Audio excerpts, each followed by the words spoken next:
மகிமைப்படுவதாக. என்னை இந்த இடத்துல சிறு சாட்சியாக நிறுத்தின தேவனை ஸ்தோத்திரிக்கிறேன்.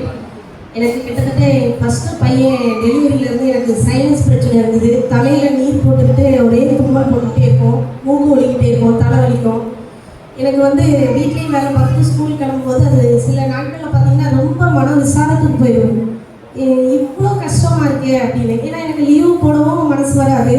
ஸ்கூலில் எப்படி எல்லா சூழ்நிலையும் ஸ்கூலுக்கு போகிறது ரொம்ப யோசிப்பேன். அப்போ கிட்டத்தட்ட ஒரு 5 ஆண்டுகளுக்கு மேலே ரொம்ப கஷ்டப்பட்டுக்கிட்டே இருந்தேன். நிறைய டாக்டர்ஸ் பார்த்துட்டேன். ரொம்ப சீக்கிரமாக மருந்து மாத்திரையெல்லாம் சாப்பிட மாட்டேன். ஆனாலும் மருந்து மாத்திரை சாப்பிட்ற மாதிரி ஆயிடுச்சு. சாப்பிட்டேன். மாஸ்கே எனக்கு போட முடியாது, வீசிங் மாதிரி ஆயிடும். ஆனால் நான் ஸ்கூலுக்கு போகிற வர வழியிலலாம் ஃபுல்லாக 2 மாஸ்க் கூட செல்லாமல் போட்டு போவேன். ரொம்ப அந்த டஸ்டெல்லாம் ஆகாது. சாக்பீஸ் வச்சு எழுத முடியாது. நிறைய நாட்களில் ஸ்கூலில் உள்ள பிள்ளைங்ககிட்ட கைடை கொடுத்து இல்லை ஃபோன் கொடுத்து எழுதி போட சொல்லுவேன்.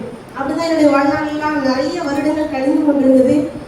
இந்த வருடத்தில் பார்த்தீங்கன்னா 40 நாள் நம்ம லென்த் டேஸ் வருதுல, அதில் அந்த 40 நாட்களும் நாங்கள் அங்கே இருக்கிற தேவாலயம் திறக்கப்பட்டது, ஆலயத்தில் ஜெபம் நடத்துகிறாங்க. அதுக்கு 40 நாளும் ஒழுங்காக நாங்கள் குடும்பமாக தவறாமல் போயிட்டு இருந்தோம்.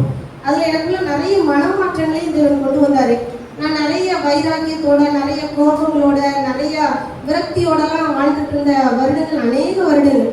ஆனால் அந்த இடங்களில் பார்த்தீங்கன்னா ஒரு நபரோட மெசேஜ் மூலமாக தேவன் என்னோடு கூட பேசினார். எனக்குள்ளே இருந்த அந்த வைராக்கியங்கள்லாம் அடித்து நொறுக்கப்பட்டுச்சு. அதுக்கப்புறம் நான் நிறைய மனிதர்களோட, நிறைய உறவுகளோட சமாதானமாக மாற தேவன் எனக்கு உதவி செய்தார். நிறைய மனமாற்றங்கள் எனக்குள்ள தேவன் கொண்டு வந்தார். என் மனசுக்குள்ள ஒரு பெரிய சமாதானம் வந்துச்சு. அதையும் தாண்டி ஒரு நாள் நைட்டு அந்த ப்ரேயருக்கு அப்புறம் நான் வீட்டில் நைட்டும் விடியற் காலமும் தினமும் ஒரு 2 மணி நேரம் 1 மணி நேரம் அப்படி மணிக்கணக்காக ஜெபிக்க ஆரம்பித்தேன். தேவன் கிருபையாக என்னோடு கூட இடைப்பட்டது நிமித்தமாக அவ்வளோ வேலை அழுத்தங்கள் வேலைகள் இருந்தாலும் அதையெல்லாம் முடிச்சுட்டு நான் இரவுலேயும் ஒரு 1.5 மணி நேரம், பகலில் விடியற் காலம் ஒரு 1.5 மணி நேரம் நான் ஏசப்பாக்காக அந்த நேரத்தை கொடுக்க ஆரம்பித்தேன். ஒரு நாள் ரொம்ப அழுது ஜெபம் பண்ணேன். ஏன்னா எங்கேயுமே போகணுன்னா கர்ச்சீப் இல்லாமல் போகவே முடியாது. என் கூட எப்போவுமே கர்ச்சீப் இருக்கும், ரொம்ப கஷ்டமாக இருக்கும்.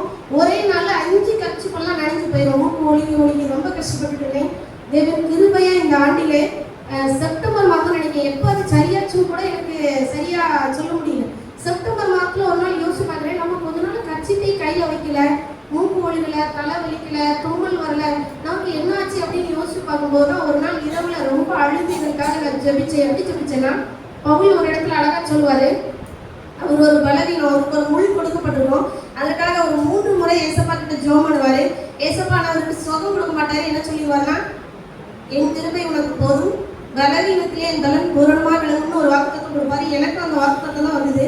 அப்போ நான் ஏசப்பாட்ட ரொம்ப சுகத்துக்காகலாம் ரொம்ப ஜெபிக்கல, உனக்கு சித்தமானால் எனக்கு சுகமாகட்டும் ஏசப்பா, இல்லைன்னா இந்த சுகவீனத்தை பவுல் மாதிரி இந்த முள்ளை தாங்கிக்கிட்டு இன்னும் உடைய பாதத்தில் உறுதியாக தரித்திருக்கிற ஒரு பலனை மட்டும் எனக்கு கொடுங்கன்னு ஜெபம் பண்ணேன். தேவன் கிருபையாக அந்த நாட்கள் அந்த பலவீனத்தை எடுத்து போட்டாரு.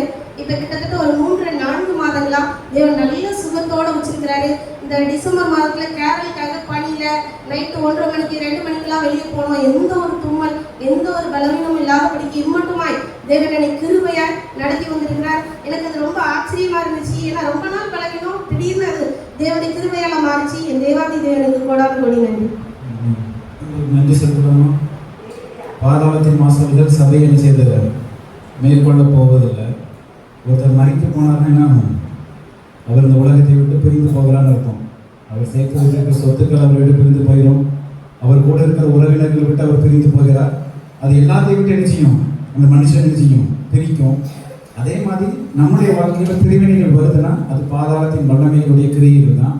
ஆனால் ஆண்டவர் நம்மளுக்கு என்ன வாக்குத்தத்தம் பண்ணியிருக்கிறார், பாதாளத்தின் வல்லமைகள் என்ன செய்வது, சபையை மேற்கொள்ள போவதில்லை. தொடர்ந்து நம்ம என்ன செய்யணும், ஜெபிக்கும் பொழுது உறவுகளுக்கு நடுவே இருக்கிற எல்லா சமாதானமற்ற சூழ்நிலையும் என்ன செய்யும், மாறிடும். அந்த பிரிவினையின் ஆவியில் ஆண்டவர் செய்ய மாற்ற வல்லமையுள்ளவராக இருக்கிறார். வேற யாராவது சாட்சி சொல்ல வேண்டியீங்களா?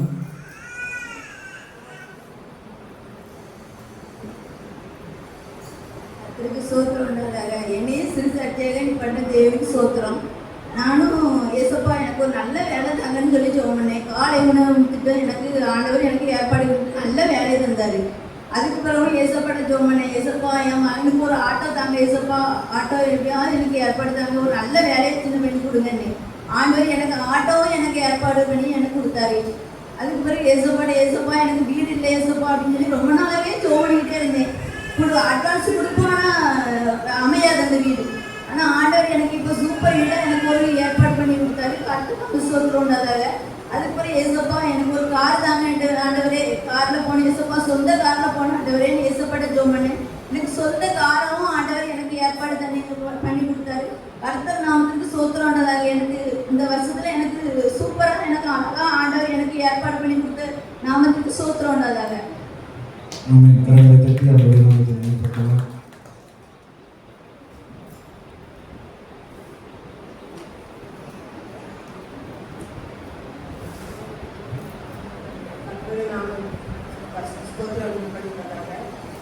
பலாமரம் வந்து நிறைய வருஷமா காய்க்காம இருந்தது. 2 வருஷத்துக்கு முன்னாடி பிஞ்சு வந்தது, காய்க்கல. அப்போ நான் ஜோமனை புதுந்துச்சு, ஏசப்பா எனக்கு எப்படியாச்சும் அந்த மரத்தோட கனியை நாங்கள் சாப்பிடணும் அப்படின்னு சொல்லி நானும் எங்கள் அம்மாவும் நல்லா ஜோமனிட்டு இருந்தோம். போன 2 டேஸில் வரும்போது டெய்லி வந்து ஜோமனிட்டு இங்கேருந்து சர்ச்சிலேருந்து ஆயில் எடுத்து போய் அந்த மரத்தில் போட்டு ஜோமனேன். அப்போ வந்து நான் கீழே ஒரு பூ வந்தது, அதே எதிர்பார்த்துட்டு இருந்தேன், எங்கேயாவது காய்ச்சணும் அப்படின்னு சொல்லிட்டு பார்த்தா அது கீழே விழுந்துட்டு. அப்புறம் ஐயோ விழுந்துட்டு, அப்போ அடுத்த பூ இல்லையே அப்படின்னு சொல்லிட்டு நான் ரொம்ப வருத்தப்பட்டேன். திடீர்னு மேலே பார்க்க மேலே காயும். அப்புறம் எனக்கு ரொம்ப ஜோமன் வந்து நல்ல வர்க்க ஜாதியாக வரணும், டேஸ்ட்டும் நல்லா இருக்கணும் அப்படின்னு சொல்லிட்டு நானும் அம்மாவும் மாறி மாறி ஜோம் பண்ணிகிட்டே இருந்தோம். இசப்ப கிருபையில் ரொம்ப நாங்கள் எதிர்பார்த்ததை விட அதிகமான ஆசீர்வாதத்தை தந்தாரு. ஆனால் சர்ச்சுக்கு வைக்கணும் அப்படின்னு நினச்சோம், அது வெடிச்சிட்டு மரத்துலேயே, அதனால வைக்க முடியல. அப்புறமா கடல் வாரம் ஒரு 2 கடல் வாரம் இருந்தது. அதையும் இந்த வருஷத்துல எனக்கு எதிர்பார்க்கவே இல்லை, அதை அடைக்கணும் திருப்பணும் அப்படின்னு நினைக்கவே இல்லை. வயல் வந்து பல வருஷமா ஒத்தியில இருந்தது. அதே ஏசப்பா எதிர்பார்க்காத நேரத்தில் மகிமையா இந்த 2 ஆசீர்வாதம், ரெட்டிப்பான ஆசீர்வாதம், அது போக பல மரத்தில் அருமையான சூழ்நிலை கனியை தந்தார். அதோடைய நாமம் பஸ்ட் கொடுக்கலாம்.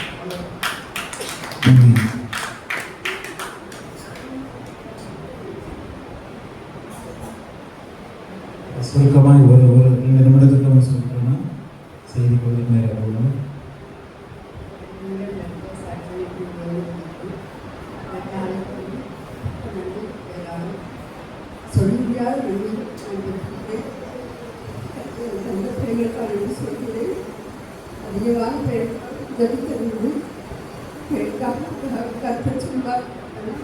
ரொம்ப உழைத்து நான் பார்த்து என்னுடைய காரியங்களை நான் பார்த்துக்கொள்ளேன்னு சொல்லி வாக்கு கொடுத்தா அந்த வாக்கின்படி என்னுடைய காரியங்கள் எல்லாருக்கும் கற்று பார்த்து அதிசயமாக அற்புதமாக நடத்தினார். இந்த காலத்திலும் என்னுடைய காரியத்திலும் சரி கர்த்தர் கிருபையாக அதிசயமாக அற்புதமாக நடத்துவதற்கெல்லாம் ஸ்தோத்திரம். இத்தனை நாள் இருந்தால் எதிர்க்க போதாது, அநேக தேவைகள் உண்டு. நான் கற்றெடுத்து தான் சொல்லியிருக்கிறேன். கர்த்தர் எல்லாவற்றையும் நிறைவாக நடத்துவதற்கெல்லாம் ஸ்தோத்திரம். ஜீவனை பாதுகாத்துக்காக இந்த வருடத்தில் கூட அநேக பிரச்சனைகள், பாடுகள், துன்பங்கள் உண்டு, நிந்தர்கள் உண்டு. அதனால அயல் மற்றும் கிருதையாக தாங்குவதற்காக ஸ்தோத்திரம். வரக்காக அந்த இடத்துல துச்ச மக்களாக ஜெயித்தீர்கள். அவர்கள் மிகவும் குறைந்தவர்களாக இருந்தாங்க, மரண தருவாயில் இருந்தார். கர்த்தர் இதுவரையில் ஜீவனை மீட்கிறதுக்காக ஸ்தோத்திரம். இன்னும் பரிபூர்ண சுகத்தை கொடுக்கணும், ஜீவனை ஆண்டவர் கிருதையாக மீட்டு தரணும். சூழ்நிலைகளில் நாம் அறிஞ்சிருக்கீங்க, கர்த்தர் அறிவார். எல்லா காரியத்தையும் ஆண்டவர் நேர்த்தியாக செய்து தருவார் சொல்லி விசுவாசிகளை பாரத்தோடு கர்த்தர் சமூகத்தில் அர்ப்பணித்துட்டு நீங்கள் ஜெபியுங்கள். அவருடைய குடும்பத்தை கர்த்தர் தொடர்ந்து ஆசீர்வதிக்கணும். அவருடைய மரண படுக்கையை மாற்றணும். கர்த்தராமே அவருடைய கிருதியாக நடத்தி வரணும். அநேக நன்மைகளை கர்த்தர் பெற்றிருக்கிறேன். கர்த்தராமே மையப்படுவதாக. இன்னும் கர்த்தர் பெரிய காரியங்களை செய்யணும். தேவைகள் எல்லாவற்றையும் ஆண்டவர் அதிசயமாக அற்புதமாக சந்ததி குடும்பங்களை கட்டி வந்திருக்கிறார். கர்த்தர் வாக்கு கொடுத்தபடி நான் கட்டி எழுப்பேன்னு சொல்லி வாக்கு கொடுத்து அழைத்து வந்தார். அந்தபடியே இதுவரையும் கட்டி வந்திருக்கிறார். கர்த்தரெல்லாம் ஸ்தோத்திரம். இன்னும் பெரிதான காரியங்களை செய்வார் என்று விசுவாசித்தேன். வேலை குடும்பத்துக்காக நீங்கள் துச்ச மக்களை யாரும் ஜெபித்துக் கொள்ளுங்கள், கணவனுக்காக ஜெபித்துக் கொள்ளுங்கள். கர்த்தராலும் சாட்சி ஆசீர்வதிப்பார்கள்.